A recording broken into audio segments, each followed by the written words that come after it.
Hello दोस्तों, good morning, नमस्कार। मैं भारत का एक सामान्य नागरिक हूं।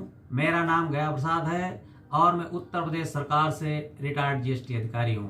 साथियों, आज मैं जीएसटीआर 3B में घोषित टर्नओवर और आउटवर्ड ई-वे बिल में घोषित टर्नओवर में अंतर के संबंध में व्यापारी बंधुओं को क्या सावधानी रखनी चाहिए, इससे संबंधित सुझाव इस वीडियो के माध्यम से देने जा रहा हूं।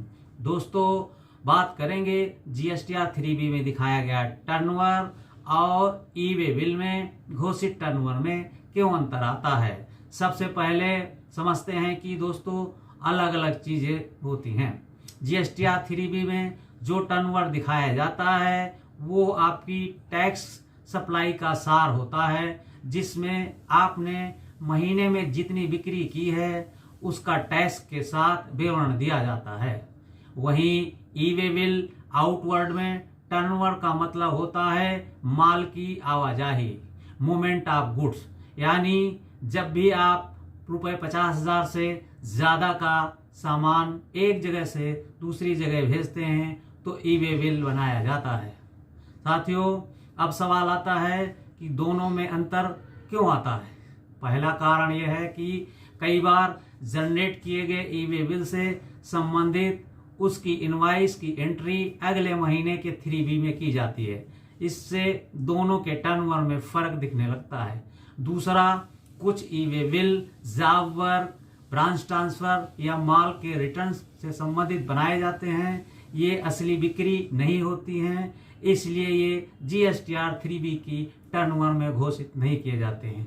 तीसरा कारण यह है कि कई बार ई-वे बिल कैंसिल भी हो जाता है या गुड्स डिस्पैच नहीं हो पाते हैं, लेकिन डेटा रिकॉर्ड में रह जाता है। इससे भी मिसमैच दिखता रहता है। साथियों, चौथा कारण, सर्विस सप्लाई पर ई-वे बिल नहीं बनता है लेकिन उसकी टर्नओवर जीएसटीआर 3B में दिखाई देती है तथा जीएसटीआर का टर्नओवर कभी कभी ज़्यादा भी दिख सकता है। ई-वे बिल तो बना लेते हैं, इनवॉइस जीएसटीआर में दिखाने से भूल भी जाते हैं। कभी कभी जॉब के ब्रांच के लिए ई-वे बिल बनता है लेकिन वो टैक्सेबल सप्लाई नहीं होती है, इसलिए जीएसटीआर 3B की टर्नओवर में शामिल नहीं की जाती है। यानी कभी कभी अगर माल भेजा गया और बाद में माल वापस आ गया, जिसके कारण 3B में नेट टर्नओवर दिखाया जाता है।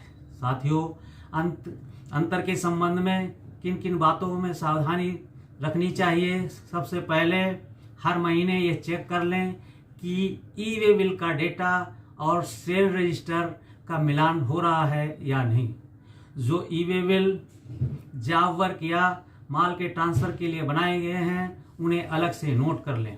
अगर ज़्यादा अंतर है तो उसका कारण लिखित रूप में कहीं संरक्षित करते हुए रखें। दोस्तों, अगर आपका कारोबार छोटा है या बड़ा, जीएसटीआर 3B और ई-वे बिल का मिलान आज के समय में बहुत ज़रूरी हो गया है। थोड़ी सी सावधानी आपको बड़े बड़े जीएसटी नोटिस से बचा सकती है। यदि जीएसटीआर 3B व ई-वे बिल में अंतर आता है तो उसके संबंध में प्रत्येक invoice wise, e-way bill wise एक डेटा अलग से बना लें तथा उसका विवरण अलग से एक रजिस्टर में अंकित कर लें। जब किसी इस संदर्भ में कोई नोटिस आपको प्राप्त हो विभाग से तो आप उसका स्पष्टीकरण संदर्भ सहित दे सकें। इन्हीं शब्दों के साथ धन्यवाद। अगर आपको ये मेरी वीडियो पसंद आई हो तो कृपया लाइक करें तथा सब्सक्राइब करना ना भूलें और कमेंट में लिखें तथा अपने दोस्तों को शेयर करें। इसी तरह की वीडियो अगले वीडियो में भी देखें। तब तक के लिए धन्यवाद। जय हिंद, जय भारत।